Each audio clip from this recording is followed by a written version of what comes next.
أشهد أن لا إله إلا الله وحده لا شريك له وأشهد أن محمدا عبده ورسوله أما بعد فأعوذ بالله من الشيطان الرجيم بسم الله الرحمن الرحيم الحمد لله رب العالمين الرحمن الرحيم مالك يوم الدين إياك نعبد وإياك نستعين اهدنا الصراط المستقيم صراط الذين أنعمت عليهم غير المغضوب عليهم ولا الضالين.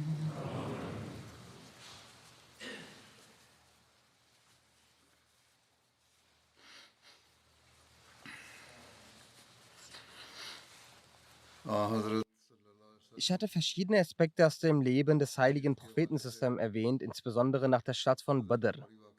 Eine der bedeutendsten Ereignisse im zweiten Jahr nach der Hijra war die Gründung des Friedhofs Jannatul Baqi in Medina. Die genauen Details zur Gründung und den Anfängen dieses Friedhofs sind wie folgt festgehalten. Nach der Ankunft des heiligen Propheten in Medina existierten bereits zahlreiche Friedhöfe vor Ort.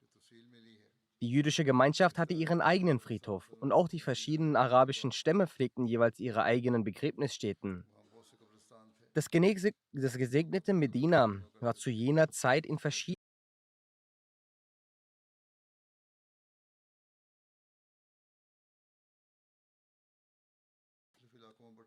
Kaaba verfügte über einen eigenen, weiten, sehr bekannten Friedhof, obwohl es in der Umgebung auch viele kleinere Begräbnisstätten gab. Die Stämme Banu Zafar und Banu Salma hatten jeweils ihren eigenen Friedhof, ebenso der Stamm Banu Saida, auf dessen Gelände später das Sukun Nabi errichtet wurde. An dem Ort, an dem später die Prophetenmoschee, also die Masjid Nabi entstand, befanden sich unter den Dattelpalmen auch die Gräber einiger Ungläubiger. Unter all diesen Friedhöfen galt der Friedhof Baqiul Gharqad als der älteste und angesehenste. Nachdem der heilige Prophet ihn als den Friedhof für die Muslime auserwählte, behielt er bis heute eine außergewöhnliche und einzigartige Bedeutung, die fortwährend bestehen bleiben wird. Hazrat Ubaidullah bin Rafi radhiyallahu anhu berichtet, dass der heilige Prophet einen Ort suchte, der ausschließlich den Gräbern der Muslime gewidmet war. Der Prophet besichtigte hierfür mehrere Standorte. Doch diese Ehre war dem Ort Baqiul Gharqad zuteil. Der heilige Prophet ordnete an: Mir wurde befohlen, diesen Ort, also Baqiul Gharqad, zu wählen. Zu dieser Zeit wurde dieser Ort aus Baqiul Khabkhaba genannt. Er war von vielen Bäumen und Sträuchern umgeben und wurde von zahlreichen Käfern und Insekten bewohnt.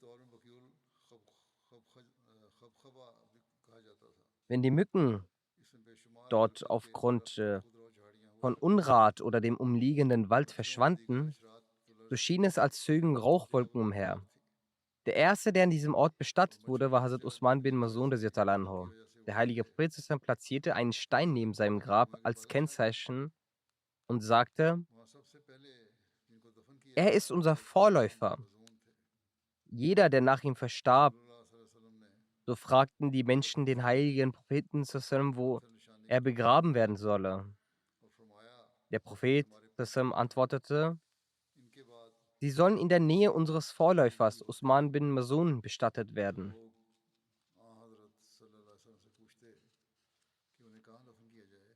Im Arabischen bezeichnet der Begriff Baqi einen Ort, an dem viele Bäume vorhanden sind. Im gesegneten Medina wurde dieser Ort als Baqiul Gharqad bekannt, da es, wie zuvor erwähnt, zahlreiche Gharqad-Bäume gab. Zusätzlich waren dort viele Gebüsche zu finden. Dieser Ort ist auch unter dem Namen Jannatul Baqi bekannt, wobei das arabische Wort Jannat sowohl Garten bedeutet als auch Paradies bedeutet. Unter den Nicht-Arabern ist es also eher als Jannatul Baqi bekannt.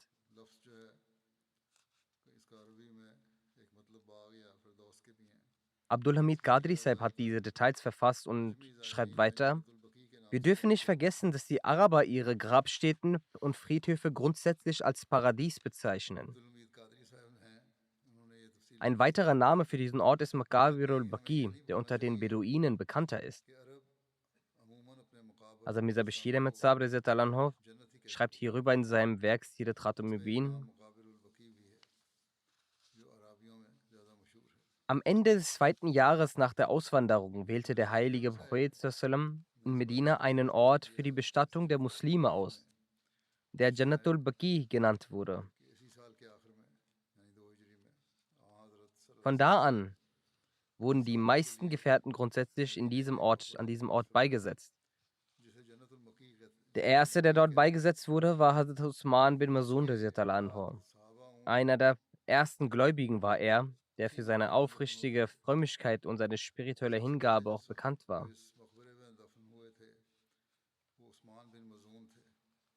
Also Usman war auch ein tiefgläubiger Sufi.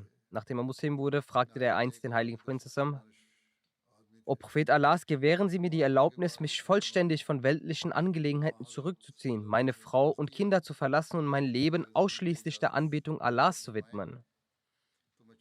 Jedoch verweigerte der heilige Prophet sallam ihm diese Erlaubnis, sondern in Bezug auf jene, die sich zwar nicht von der Welt zurückziehen, aber aufgrund ihrer Intensivierung im Gebet und im Fasten die Rechte ihrer Mitmenschen vernachlässigen,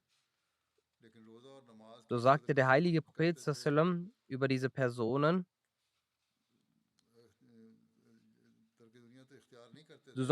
Gib Gott sein Recht, deiner Familie ihr Recht, dem Gast sein Recht und deinem Selbst sein Recht. Denn all diese Rechte sind von Gott bestimmt und ihre Erfüllung ist ein wichtiger Bestandteil der Anbetung.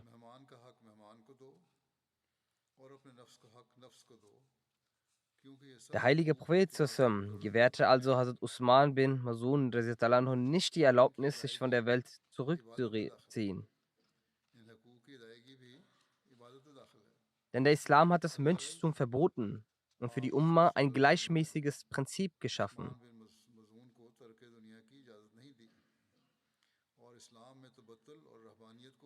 Der Tod von Hazrat Usman bin Mazun radhiyallahu anhu war für den heiligen Propheten sallam ein sehr großer Schock gewesen. In der Überlieferung heißt es, dass der Prophet sallam nach dessen Tod seine Stirn geküsst hatte, während seine Augen voller Tränen waren. Nach dessen Beerdigung legte er als Zeichen einen Stein auf die Kopfseite des Grabes.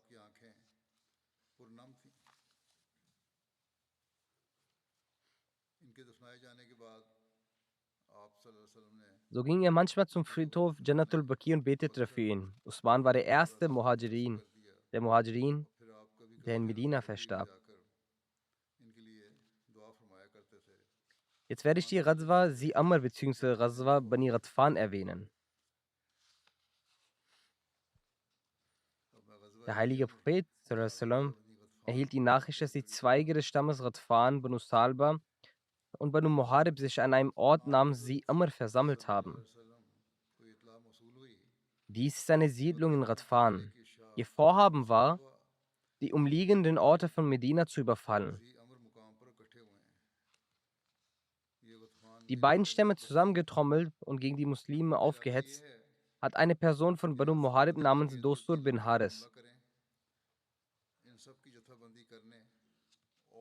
Direkt nachdem der heilige Prophet sallam diese Nachricht erhielt, befahl er den Leuten, sich vorzubereiten und brach mit einem Heer aus 450 Gefährten von Medina auf. Sie besaßen ein paar Pferde. Und in Medina hatte der heilige Prophet sallam Hazrat Usman bin Affan hat seinen Stellvertreter ernannt.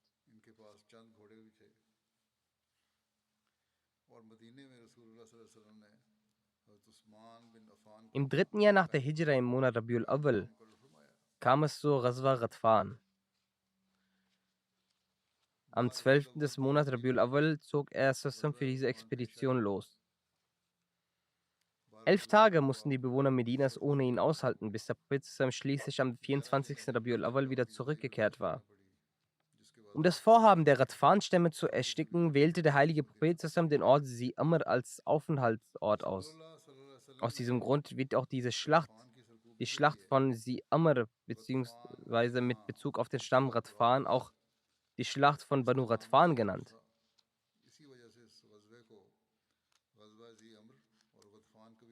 Die Details bezüglich des Aufmarschs des heiligen Propheten zur Zerschlagung der Truppenbereitstellung der Götzendiener sind wie folgt. Nachdem sie aus Medina aufgebrochen waren, fanden die Gefährten in Sulkassa eine Person aus dem Stamm Banu Salba. Sulkassa befand sich auf dem Weg von Medina nach Rabza, auf einer Entfernung von 24 Meilen von Medina aus. Die Person hieß Jabbar. Die Gefährten des Talanhu nahmen ihn gefangen und fragten ihn, wohin es für ihn geht. Er antwortete, ich reise nach Yasrib, um nach einer Arbeit zu suchen. Er wurde dann zum heiligen Propheten gebracht. Er teilte den heiligen Propheten den aktuellen Zustand seines Volkes mit. Der heilige Prophet lud ihn zum Islam ein und er akzeptierte sofort den Islam. Nachdem er vom heiligen Propheten erfuhr und seine Absicht, dass er losgezogen war, um die Stämme Banu Salba und Banu Muharib zu übermannen, so sagte die Person zu ihm, O Muhammad, Sie werden euch niemals entgegentreten. Wenn sie von eurem Kommen einmal erfahren haben, werden sie auf die Berge flüchten. Sie wollten zwar um Medina umherum einen Angriff auf die Muslime verüben, aber gegen die Muslime von Angesicht zu Angesicht anzutreten, würden sie keineswegs. Er sagte, ich werde euch begleiten. Der Prophet schickte Jabbar zu Bilal. Jabbar nahm die Muslime mit und führte sie über einen anderen Weg in den Ort der Stämme. Die Leute vor Ort flohen, als sie das islamische Heer herkommen sahen und flüchteten auf die Berge. Der heilige Prophet stieß bis zu einer Quelle namens Si-Amr vor. Dort ließ er sich nieder. Plötzlich fing es dort an, stark zu regnen. Der heilige Prophet und die Gefährten waren durchnässt. Er hängte seine nassen Kleider zum Trocknen auf einen Baum auf und legte sie selbst unter diesem Baum hin.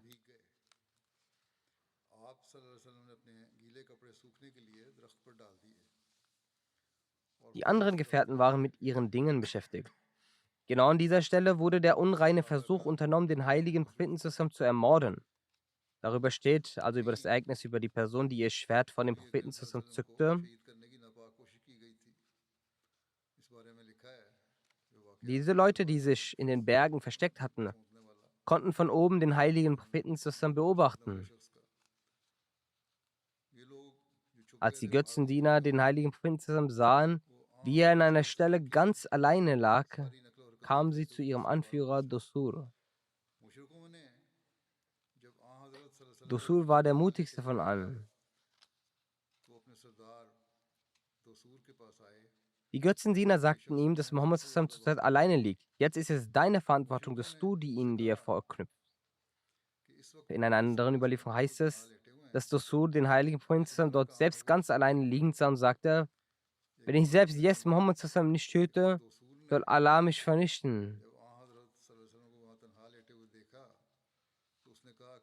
Wie dem auch sei, mit diesen Worten ging Dusur mit gezücktem Schwert los. Er schaffte es bis neben dem heiligen Propheten zu gelangen, der am Liegen war. Plötzlich sprach Dusur ihn an, wer kann dich jetzt vor mir beschützen, vor meiner Hand beschützen? Prophet sallam antwortete sehr entspannt. Er sagte, Allah wird mich vor dir beschützen. Daraufhin fiel er zu Boden, auch das Schwert fiel aus seiner Hand. Der heilige Prophet sallam nahm sein Schwert und sagte, wer wird dich nun vor mir beschützen? Hierauf antwortete Dusur, La ahadun wa ashhadu an la ilaha illallahu wa anna Muhammad Rasulullah. Wallahi, la ukassiru alayka jaman abadan. Das bedeutet, er antwortete, niemand kann mich derzeit beschützen. Und ich bezeuge, dass es außer Allah keinen anderen Anbetungswürdigen gibt und dass Muhammad sallam der Gesandte Allahs ist. Bei Allah, ich werde nie wieder Truppen gegen sie bereitstellen. Dieses Versprechen hatte er gegeben. Der heilige Prophet sallam hat ihm sein eigenes Schwert zurückgegeben. In einer anderen Überlieferung heißt es, dass Dosur sich zum heiligen Propheten sallam wandte und dabei sagte, bei Gott, die sind in Sachen Gütigkeit viel besser als ich. Der heilige Prophet sallam antwortete ihm, Ana haqqu bizalika minkum. Ich bin darin berechtigter als du, Güte zu zeigen. Dusur kehrte zu seinem Volk zurück, doch sein Zustand war verändert. Und er machte Tabligh unter seinem Volk. Dusur sagte, er erwähnt diese Geschichte, was mit ihm passiert ist, wie er fiel. Er beschreibt es als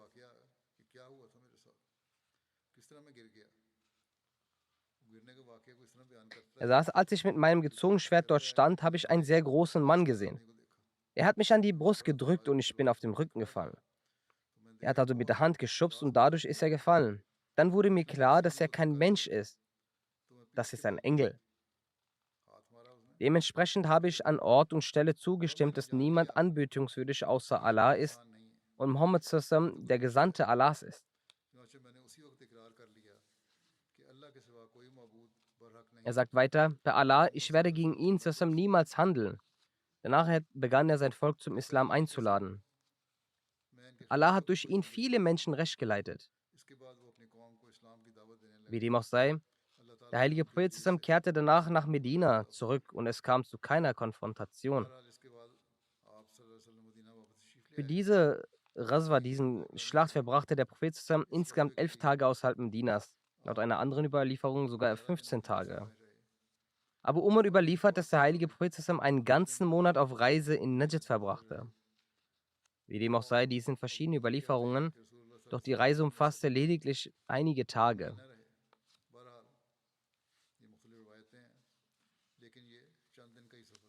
Einige Gelehrten haben den Vorfall, wo der heilige Prophet sallam mit einem Schwert überfallen wurde,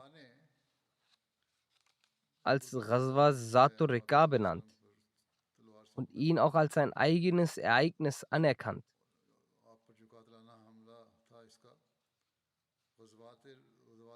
Doch die meisten Forschenden haben gesagt, dass beide Vorfälle separate Ereignisse waren.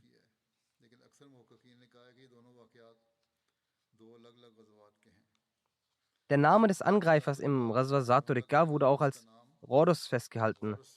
Und über ihn wird zum einen gesagt, dass er den Islam angenommen hatte und zum anderen, dass er ihn nicht angenommen hatte und lediglich den heiligen Propheten sallam versprochen hatte, dass er sich nie wieder ihm gegenüberstellen werde.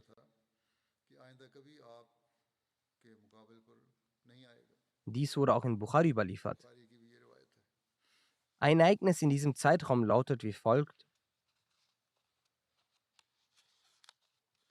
Hazrat Ruqayya verstarb und Hazrat Kulthum anha heiratete. Die Einzelheiten dazu lauten folgt, die Abdullah bin Munkif bin Harstan Sadi überliefert hat. Als der heilige Prophet sallam für die Schlacht von Badr abreiste, hat der Hazrat Usman bei seiner Tochter Hazrat Ruqayya gelassen, da sie krank war. Sie verstarb an jenem Tag, an dem Hazrat Zaid bin Harsa mit der frohen Kunde über den Sieg nach Medina kam, den Allah den heiligen Propheten sallam in Badr beschert hatte. Der heilige Prophet sallam hat in der Kriegsbeute von Badr einen Anteil für Hazrat Usman festgelegt. Sein Anteil war mit den Teilnehmenden der Schlacht von Badr gleich groß. Der heilige Prophet hat nach dem Tod von Hazrat Ruqayya seine Tochter Hazrat Kulsum mit Hazrat Usman bin Affan verheiratete.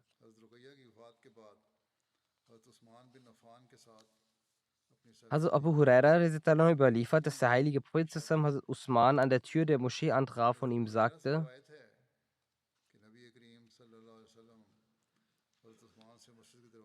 Usman, das ist Gabriel und er hat mich informiert, dass Allahs die Ehe von Hazrat Kulsum mit gleich hoher Morgengabe und gleich gutem Umgang wie von Hazrat Ruqayya mit dir beschlossen hat. Das heißt, er hat in gleich hoher Morgengabe wie von Hazrat Ruqayya deine Ehe ausgesprochen. Allah der Allmächtige hat also gesagt, dass auch die zweite Tochter mit Hazrat Usman verheiratet werden soll. Hat Aisha radiallahu anha überliefert, als der heilige Prophet Hazrat Kulsum mit Hazrat Usman verheiratet, hat er zu Hazrat Ayman gesagt: Nachdem du meine Tochter Kulsum vorbereitet hast, bring sie zu Usman nach Hause und trommelt dazu. Die taten es genauso, wie der Prophet es sagte. Nach 3 Tagen ging der heilige Prophet zu Hazrat Kulsum und sagte: O meine geliebte Tochter, wie findest du deinen Ehemann? Hazrat Kulsum sagte: Er ist ein hervorragender Ehemann. Kulsum verweilte bei Hazrat Usman bis zum 9. Jahr nach der Hijra, dann erkrankte sie und verstarb. Der heilige Prophet verrichtete ihr Totengebet und hat sich zu ihrem Grab gesetzt. Hazrat Anas radiallahu anhu überliefert, dass er den heiligen Propheten den Propheten bei Hazrat Kulsums Grab in so einem Zustand sah, dass der Prophet seine Augen voller Tränen waren.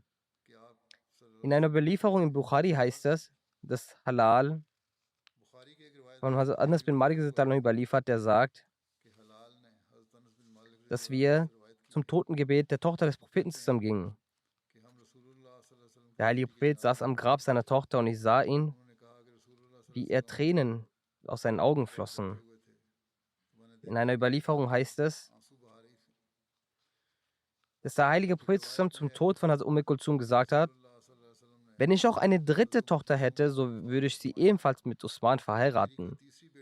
Hat Ibn Abbas überliefert, dass der heilige Prophet an einer Stelle entlang lief und sah, dass Hazrat Usman dort saß und in Trauer über den Tod von Hazrat Kulsum weinte.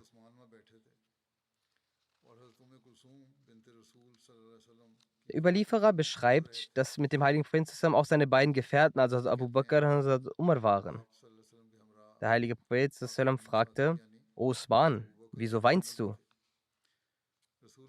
Hazrat Usman antwortete: O Prophet Allahs, ich weine, da ich mit ihnen keine Beziehung als Schwiegersohn mehr habe. Das heißt, beide Töchter wurden mit mir verheiratet und beide sind verstorben und nun ist die Beziehung als Schwiegersohn nicht mehr da.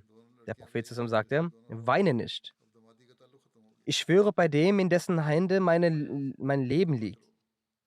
Wenn ich auch 100 Töchter hätte und eine nach den anderen sterben würde, so würde ich eine nach den anderen mit dir verheiraten, bis hin, dass von den 100 keine einzige mehr übrig bleibt. Das war ein Zeichen der Liebe und das von beiden Seiten gezeigt wurde, der Verbundenheit auch. Usman hatte diesen Kummer, dass nun der Bund des Schwiegersohns zu Ende ist, doch der Prophet hat ihn auf eine höchst liebevolle Art versichert, dass diese Verbundenheit bestehen bleibt und er deswegen nicht trauern soll.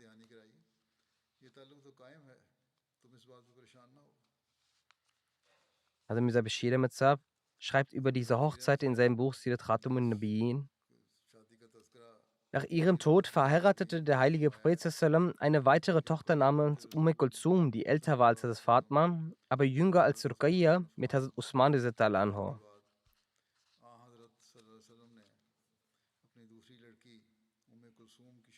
Genau aus diesem Grund ist Hazrat Usman anhu als Zun-Nurain bekannt. Das heißt, der Besitzer zweier Lichter. Dies war Kulsums zweite Ehe, weil am Anfang sie und ihre Schwester Ruqayya mit den beiden Söhnen von Abu Lahab verheiratet waren, dem Onkel des väterlicherseits des heiligen Propheten zusammen. Doch bevor ihr Rukhsatan, also ihr Abschied, abgehalten werden konnte, wurde diese Beziehung aufgrund religiöser Differenzen abgebrochen. Der heilige Prophet gab seine Tochter Ruqayya mit Hazrat Usman zuerst in die Ehe und dann nach ihrem Tod heiratete auch Kulsum mit ihm. Bedauerlicherweise wurden die Nachkommen dieser beiden Töchter nicht weitergeführt. Kulsum hatte überhaupt gar keine Kinder und der Sohn von Ruqayya, dessen Name Abdullah war, starb im Alter von 6 Jahren.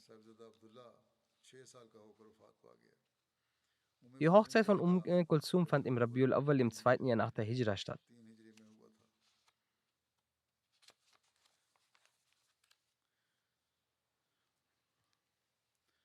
Unter diesen Ereignissen kommt auch die Schlacht von Buhran. Neben dem Namen Buhran wird diese Schlacht auch Schlacht von Pharaoh oder Schlacht von Banu Sulaim genannt. Buhran ist eine Mine, welche im Tal von Pharaoh liegt. Das Tal von Pharaoh ist 96 Meilen von Medina entfernt. Der Prophet Sassam erfuhr, dass eine große Armee von Banu Sulaim sich im Tal von Pharaoh versammelt hat. Der Prophet Sassam bestimmte Hazrat Abdullah bin Maktum als seinen Stellvertreter in Medina.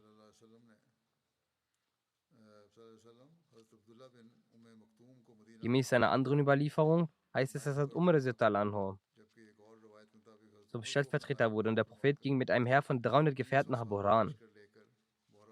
Der Prophet Sassam hielt den Grund seiner Reise verdeckt und als das islamische Heer nur noch eine Nachtreise von Buhran entfernt war, trafen sie einen Mann von Banu Sulaim. Er sagte zum heiligen Propheten Sassam, dass diese Menschen nun sich verstreut haben. Der Prophet Sassam übergab diesen Mann einem Gefährten und ging weiter, bis sie in Buhran eintrafen. Dort traf er auf niemanden an, da jeder zu seiner Wasserstelle verstreut war. Der Prophet Sassam kehrte zurück und es kam nicht zur Schlacht. Der Prophet Sassam ging für diese Schlacht im Monat 6 Jamadiul Ula aus Medina los und kam nach 10 Nächten, also am 16. des Monats Jamadiul Ula, zurück.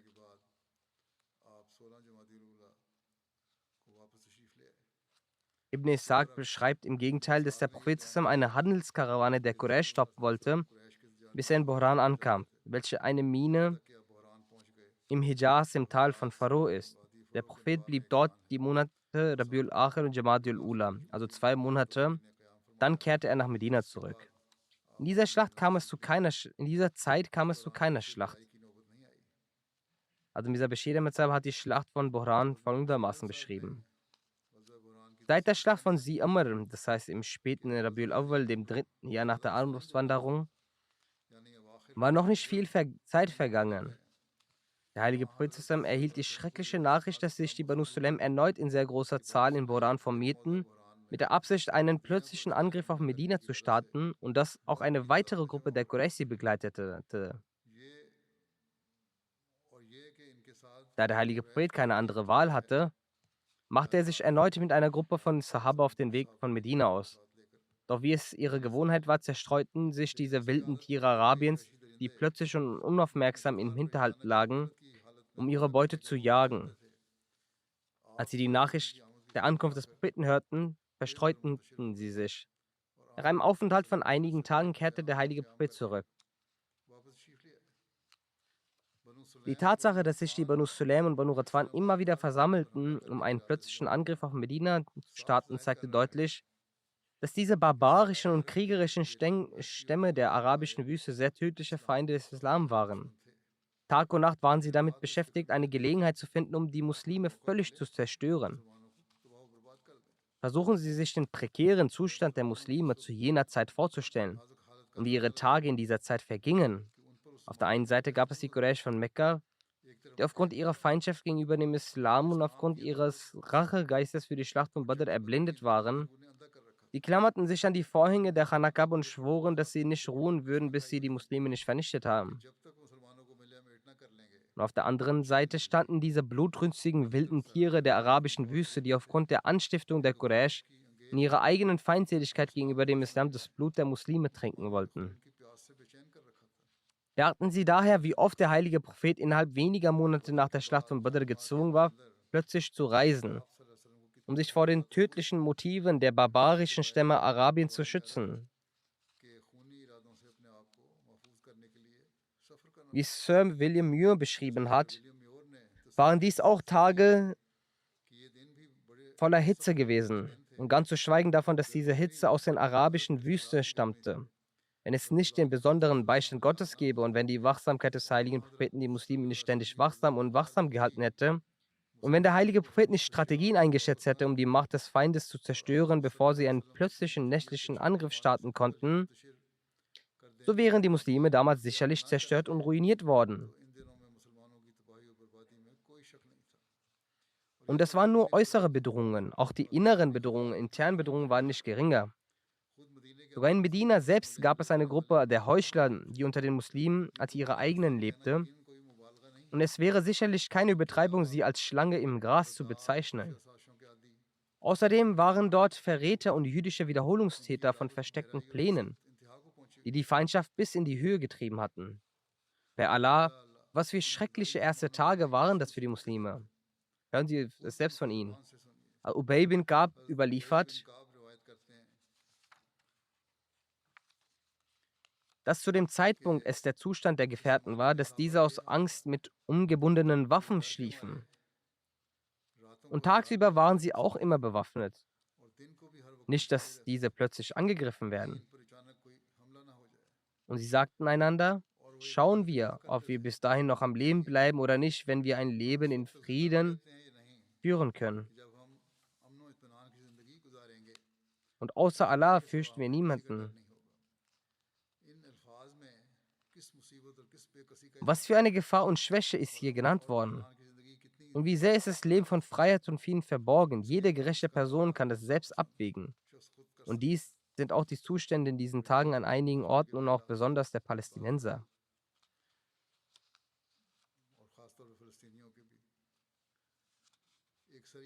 Ein Sariya Zaid bin Harsa trägt folgende Details bei.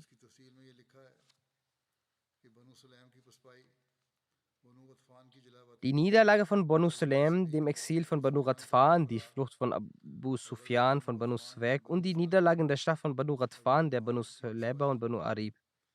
Die militärische Überlegenheit weisen auf diese stärkende Macht von Medina hin. Am meisten in Medina der Sieg der Ungläubigen in Medina und auf Grundlage der vernichtenden Niederlage der Ungläubigen waren die Feinde Islam sehr besorgt aufgrund der wirtschaftlichen Probleme und Schwierigkeiten.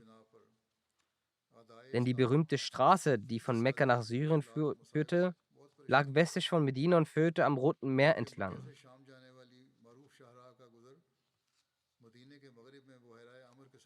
Die Handelskarawane von Abu Sufyan haben die Muslime versucht, auf dieser Strecke aufzuhalten.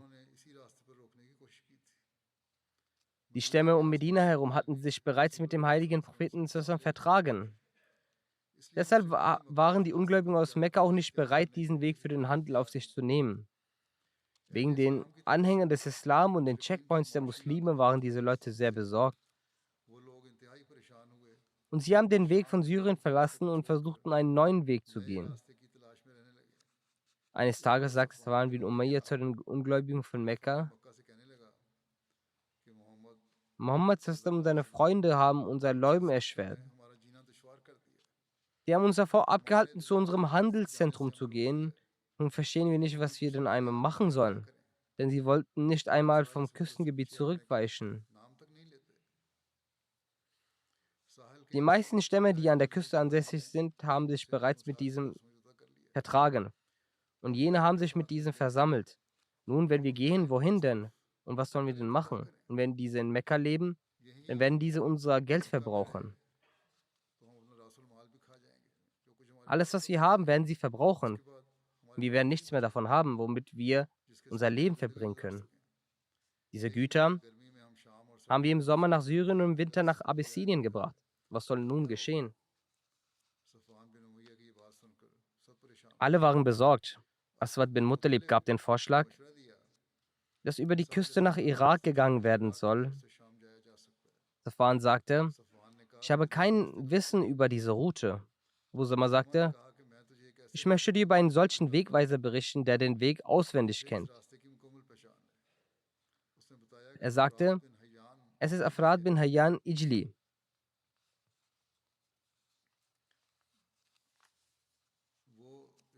Er kommt immer über diesen Weg. Und er hat volle Kenntnis über diesen Weg. Safwan schwor bei Allah und sagte, sehr gut, das wollte ich auch. Farad wurde gerufen. Als er kam, wurde sagte Safwan, ich möchte mit meiner Handelskarawane nach Syrien gehen. Mohammed Sassam hat uns in Bezug auf unseren Handel in Schwierigkeiten gebracht, denn unsere Handelskarawanen gehen an ihn vorbei.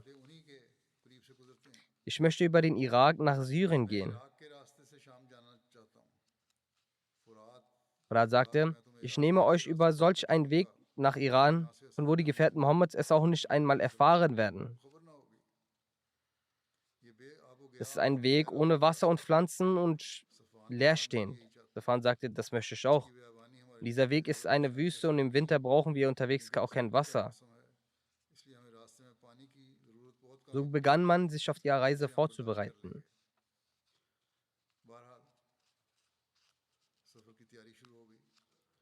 Danach hat Safwan bin Umayya jeden gesagt, er solle sich für die Karawane vorbereiten. Er hat alles Wichtige an sich genommen. Er nahm auch Silbermünzen und Silber und andere Sachen mit. Und Silberbesteck. Abu Saman hatte auch Safwan 300 Miskal Gold und Silbermünzen gegeben, damit der dafür einkaufen kann. Ein Miskal Gold ist in etwa 4,15 Gramm oder 4,37 Gramm. So war es in einer großen Menge. In einer Überlieferung heißt es auch, dass Safwan viel Geld an sich genommen hat, worin Silbermünzen und Silbergeschirr war. Und das Gewicht hatte einen Wert von 30.000 Dirham. Abu Sufyan bin Harb hatte viel Silber mit sich genommen und auch andere Leute der Quraysh hatten Silber für den Kauf von Waren den Leuten der Karawanen übertragen. Außer Safwan und Abu Sufyan waren viele andere Leute, die sich dieser Karawane angeschlossen hatten, wie Abdullah bin Ubay Rubayya und Watta bin Abdul Ghazah und andere. So ist diese Karawane unter der Leitung von Farad über den Irak nach Syrien aufgebrochen.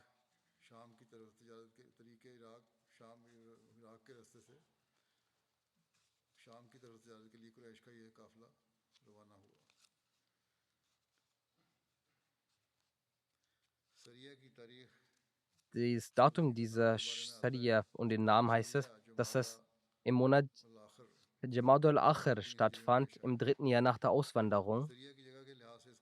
Und von Ort her heißt es Sariya Karda.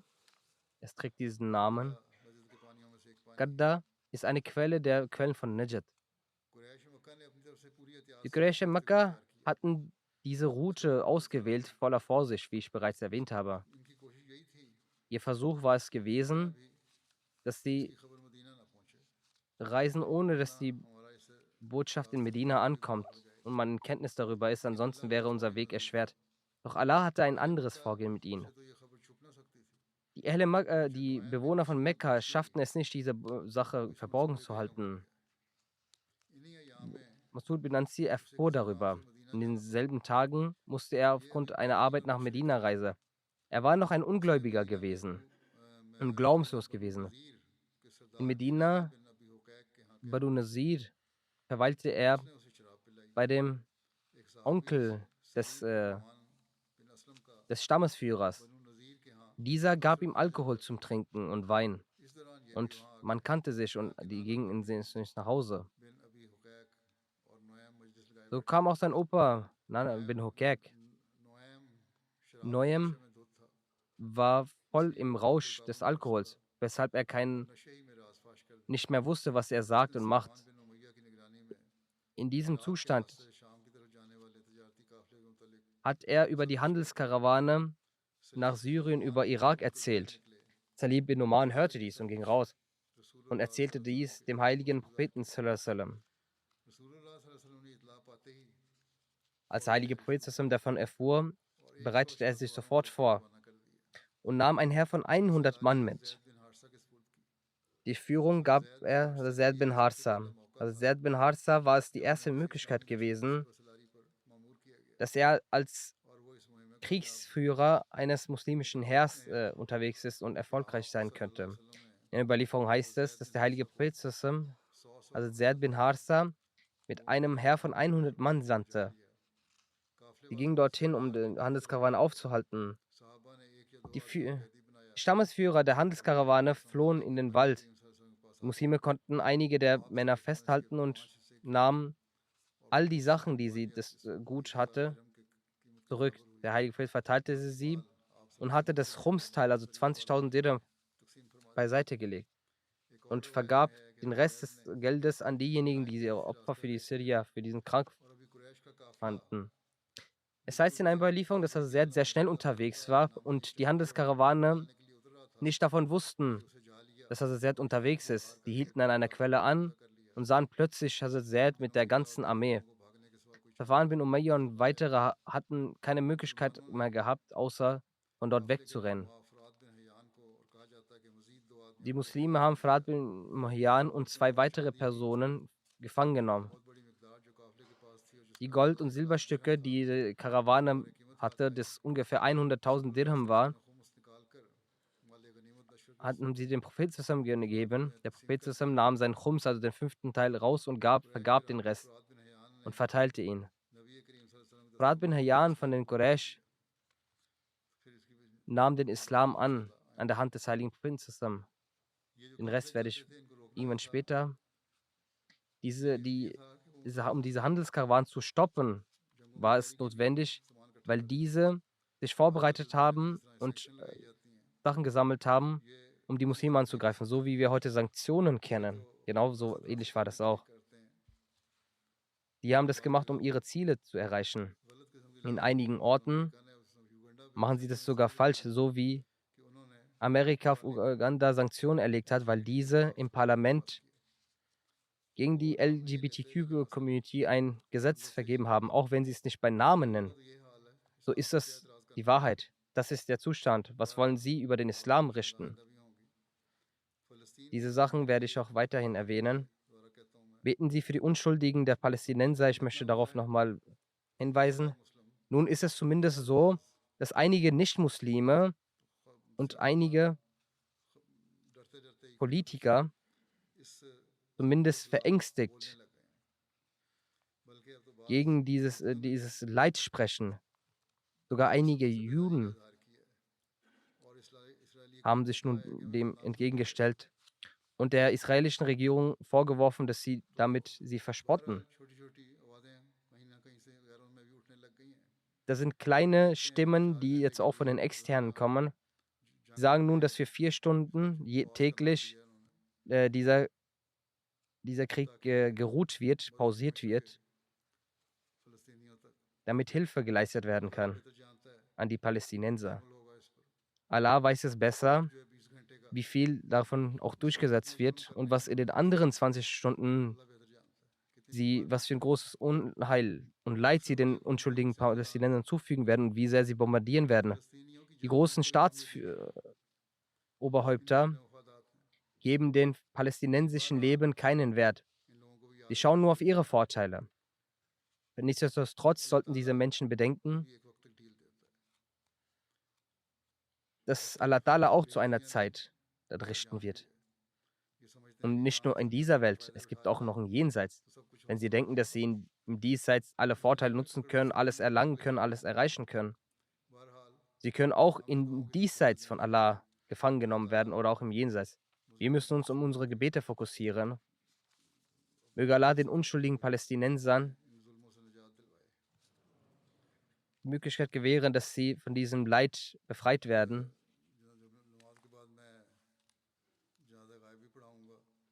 Nach dem Gebet werde ich ein Totengebet in Abwesenheit leiten.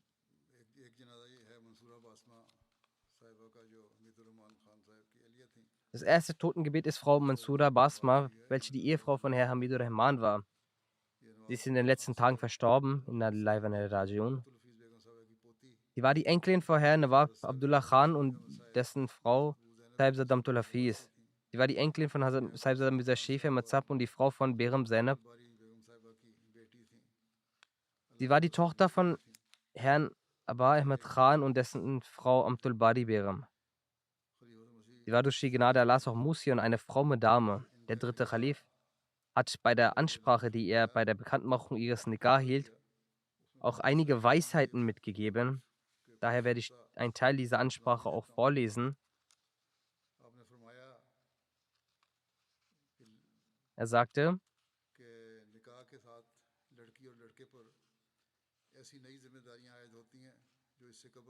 Durch das Nikah werden dem Mädchen und dem Jungen eine solche Verantwortung auferlegt, die sie zuvor nicht galten.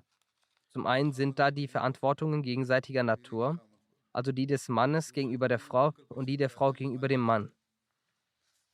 Und zum anderen müssen sie beide gemeinsam Verantwortung tragen, die mit ihren Kindern verbunden ist. Bezüglich der Kinder sind einige Verantwortungen aufgeteilt. Die Mutter gibt dem Kind die Milch. Der Vater kann dies nicht. Der Vater passt außerhalb des Hauses darauf auf, dass das Kind nicht auf die falsche Bahn gerät.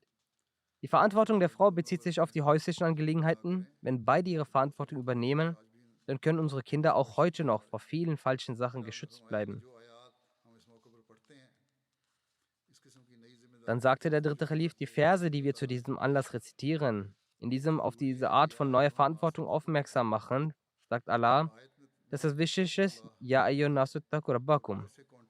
O ihr Menschen, fürchtet euren Herrn. In diesem Vers wird Attaqullah genannt, also fürchtet Gott. Und es wird in verschiedenen Kontexten auf Taqwa, also Gottesfurcht erwähnt. Doch in diesem Vers, der bei der Nikah rezitiert wird, heißt es, die Gottesfurcht erwähnt gegenüber dem Herrn.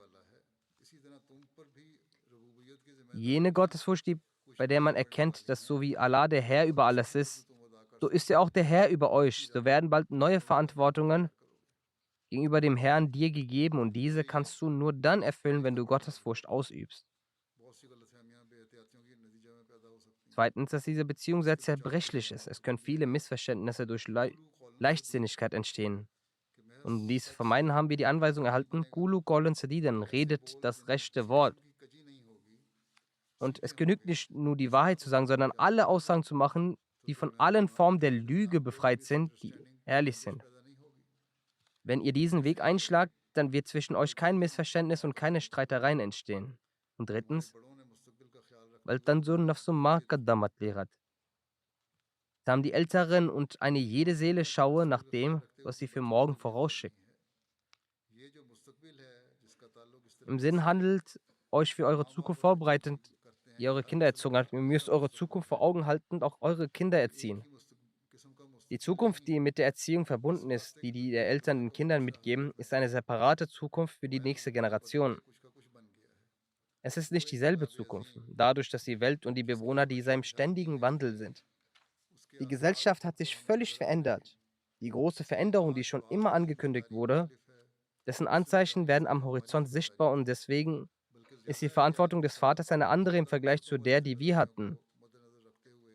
Stattdessen müssen wir mit viel mehr Vorsicht und die wichtigsten Verantwortungen vor Augen halten, die Verantwortung unserer Kinder tragen, damit die Erziehung der Ahmadiyya-Gemeinde eine solche ist, die mit der ganzen Welt verbunden ist.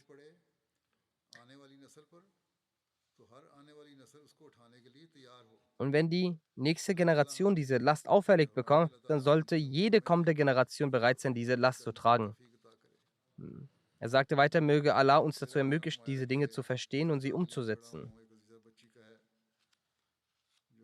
Dann sagte der dritte Kalif weiter, das Nikah, für das ich stehe, ist von einem geliebten Kind, die Enkelin meines jüngeren Onkels, Herrn Nawab Abdullah Khan und Tante Amtul His Begum ist.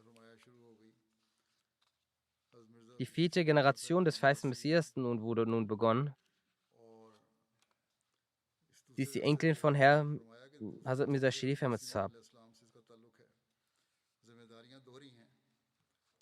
Und er sagt weiter, auf dem anderen Verwandtschaftsgrad ist sie mit dem verheißenen Messias verwandt. Die Verantwortung lastet doppelt. Und wenn die Verantwortung doppelt ist, dann lastet auch die Ermahnung auch doppelt. Deshalb sind auch für uns doppelte frohe Kundschaften.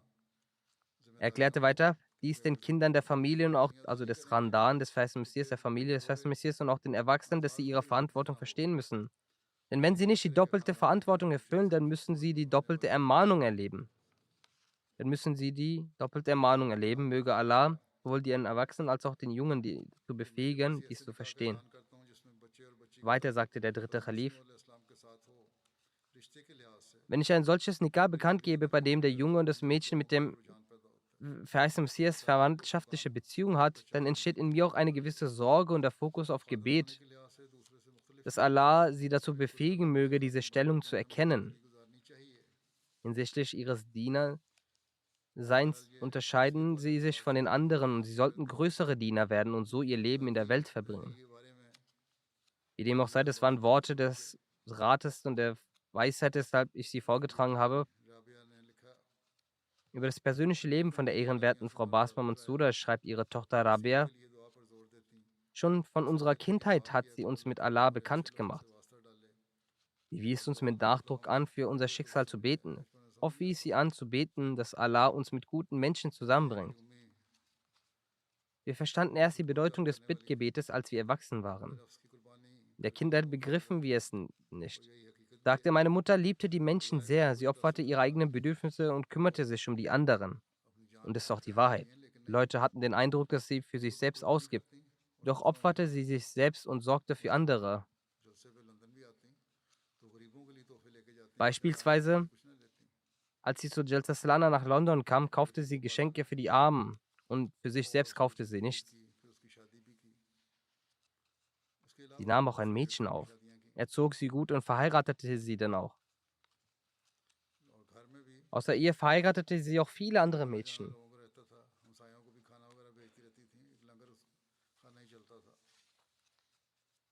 Auch zu Hause hatte sie auch ein reges Ein- und Ausgehen von Gästen. Sie schickten Nachbarn oft Essen zu. Es war wie eine Tafel. Sogar ein Mann, der draußen die Straße kehrte, kam immer zur Essenspause zu ihr essen.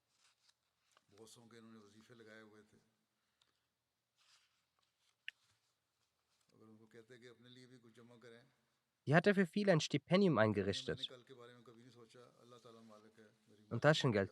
Wenn man ihr sagt, dass sie auch was selbst für sich selbst ausgeben soll, dann sagte sie: Ich habe nie an morgen gedacht. Allah ist der Herr über meine finanziellen Bedürfnisse. Sie respektierte Waqf Sindhi sehr und kümmerte sich um sie. Sie pflegte ihre Beziehung mit Verwandten Waqf Sindhi und lud sie auch zum Essen ein.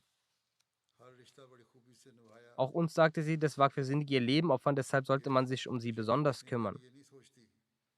Sie erfolgte jede Beziehung auf beste Weise und pflegte immer zu sagen: Ich denke nicht daran, was der andere mir angetan hat, sondern ich versuche immer, wenn ein Fehler passiert oder mir Unrecht geschieht, mich zuerst zu entschuldigen.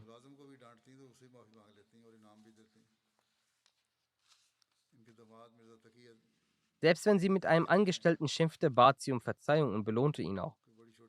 Ihr Schwiegersohn Mirza Taqiyuddin sagt,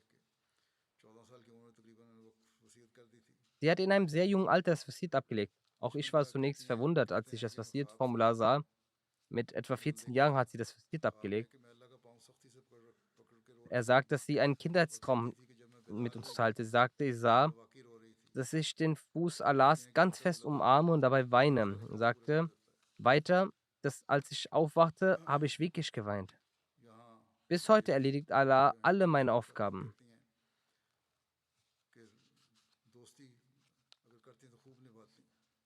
Eine Bekannte von ihr, Frau Ruhi Shahsaiba, lebt hier. Sie sagt, wenn sie Freundschaften schloss, erfüllte sie diese im vollsten Maße. Sie war Herr eines sehr dankbaren Gemüts und stets mit dem Willen Allahs zufrieden, seinen Gnaden dankbar seiend. Sie tat Leuten Gefallen und war ihnen dankbar. Sie war so dankbar, dass das Gegenüber ganz verlegen wurde.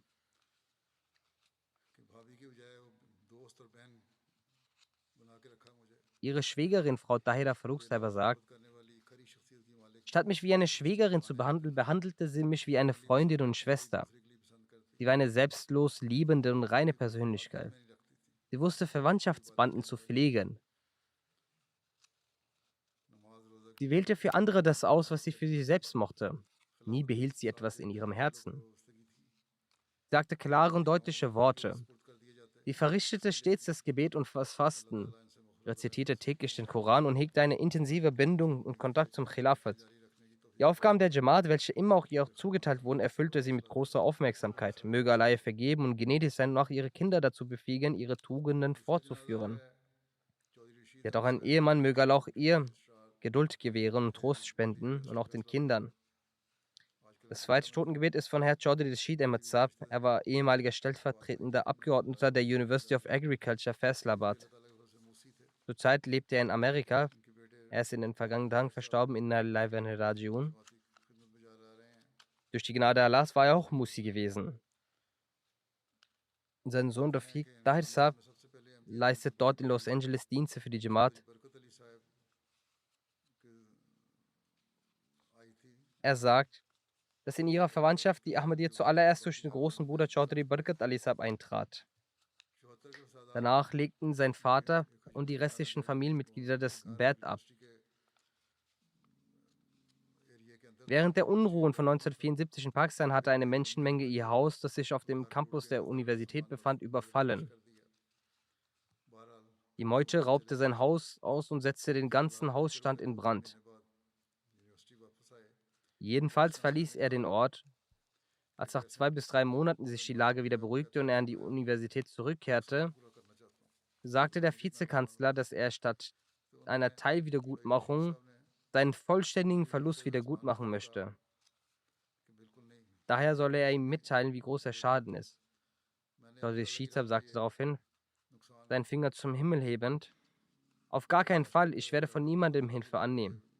Ich ertrage diesen Schaden für auf dem Wege Allahs. Für seinen Weg wurde mir dieser Schaden zugefügt und Allah wird auch diesen Schaden wieder gut machen. Jedenfalls hat Allah dann eine solche Gnade erwiesen, dass in nur kurzer Zeit der gesamte Schaden wieder beglichen war. Durch Khilafat pflegte sie eine Bindung der Liebe und Gehorsam. Er versuchte stets die Anweisung Wort für Wort zu befolgen und war so ehrenhaft, dass er bis jetzt Mitglied des universitären Ausschusses war. Das ist eine große Ehre. Es gab auch einige Meetings und dafür erhielt er auch Geld für die Reisekosten und die Zugfahrten.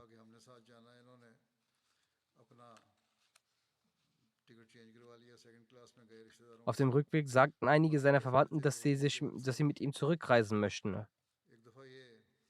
Daraufhin ließ er seinen Sitz auf die 2. Klasse umbuchen, um mit den Verwandten zu reisen. Das restliche Geld gab er der Universität, der Regierung zurück. Einmal ging er in das Büro des Geschäftsführers der Universität.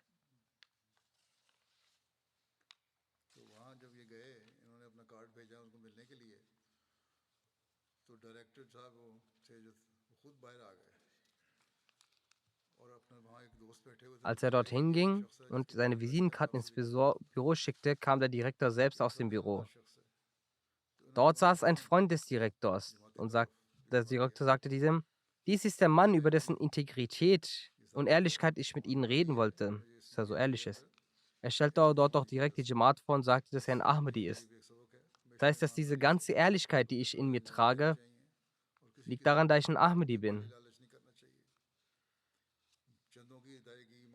So ist es auch eine Lektion und Lehre für die Ahmadis, dass man stets seine Verantwortung immer mit Ehrlichkeit erfüllen soll und niemals irgendeinen finanziellen Geiz zeigen sollte. Er war immer bei den Zahlungen von Jandajat und finanziellen Opfer dabei. Neben seinen Eltern und Geschwistern zahlte er auch im Namen des heiligen Propheten und den Feist Messias, des Tehrik Jadid und Waqf Jadid. Er war eine sehr liebende Persönlichkeit. Alle Studenten der Universität behandelte er wie Kinder und Brüder.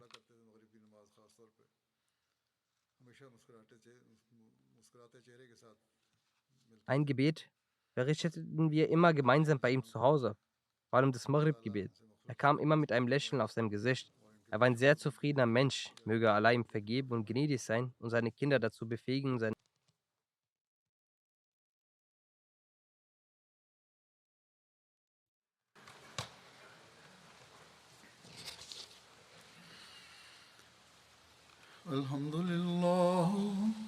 الحمد لله نحمده ونستعينه ونستغفره ونؤمن به ونتوكل عليه ونعوذ بالله من شرور أنفسنا ومن سيئات أعمالنا من يهده الله فلا مضل له ومن يضلل فلا هادي له ونشهد أن لا إله إلا الله ونشهد أن محمدا عبده ورسوله عباد الله رحمكم الله إن الله يأمر بالعدل والإحسان وإيتاء ذي القربى وينهى عن الفحشاء والمنكر والبغي يعظكم لعلكم تذكرون اذكروا الله يذكركم وادعوه يستجب لكم ولذكر الله أكبر